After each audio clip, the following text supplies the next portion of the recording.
Oyez, oyez, braves gens, messires et gentes dames ont festoyé à Saint-Sevé le week-end dernier pour des fêtes médiévales.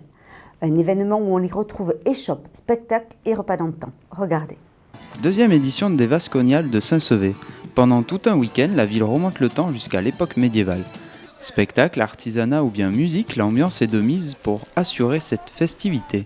Nous avons organisé le village médiéval avec des artisans et des artistes médiévaux. C'est-à-dire, on est allé à la recherche de ces gens-là parce qu'ils sont habitués au médiéval. On veut organiser vraiment une vraie fête médiévale populaire à Saint-Sevé. On a réussi l'an dernier, on voulait réussir encore plus cette année et on a rajouté par rapport à l'an dernier, nous avons 4 artistes professionnels. Cette année, nous en avons eu 7. Donc, ce qu'on entend actuellement, ce sont les gras jambons du rock médiéval. Nous avons eu Artus, le surgien. Nous avons eu la troupe Achaka, c'est le montreur d'ours. Ensuite, les Mortepayes, qui sont une association de bénévoles, mais vraiment des passionnés de médiéval de cette époque-là. Donc, ils ont des ateliers interactifs. Ils font participer le public, aussi bien dans les ateliers de cuisine que dans les ateliers de guerre, des jeux pour enfants. Ensuite, nous avons Serge Glader, qui est un artiste landais qui vit à Montfort et qui, lui, est passionné d'instruments médiévaux et il crée les instruments médiévaux pour nos artistes que nous entendons actuellement.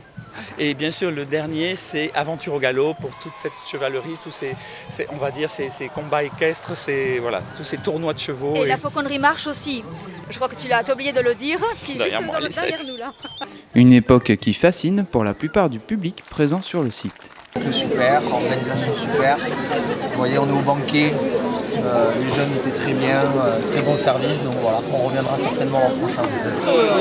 C'est bien, ça nous plaît, ça change un petit peu, c'est différent, c'est sympa. On ne fait pas les choses n'importe comment. Les Vasconiales à Saint-Sevé, il faut venir.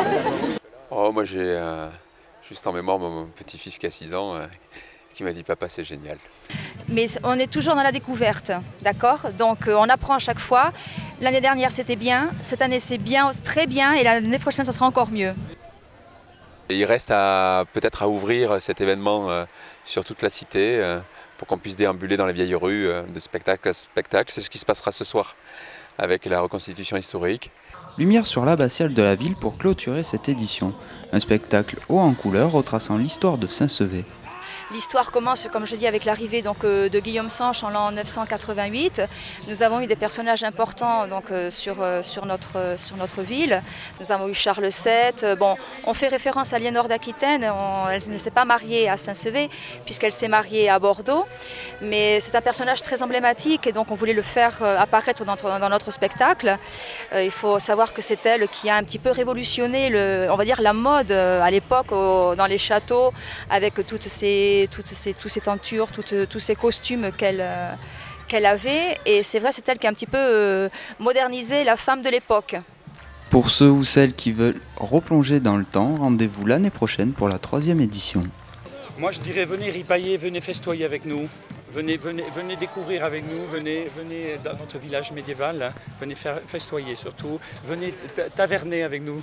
Venez connaître Saint-Sevé parce que Saint-Sevé est une ville merveilleuse, de par son patrimoine, de par sa culture, de par sa gastronomie aussi. Donc il y a vraiment il y a les fermiers landais, enfin je veux dire, Saint-Sevé est très riche sur tous les points de vue.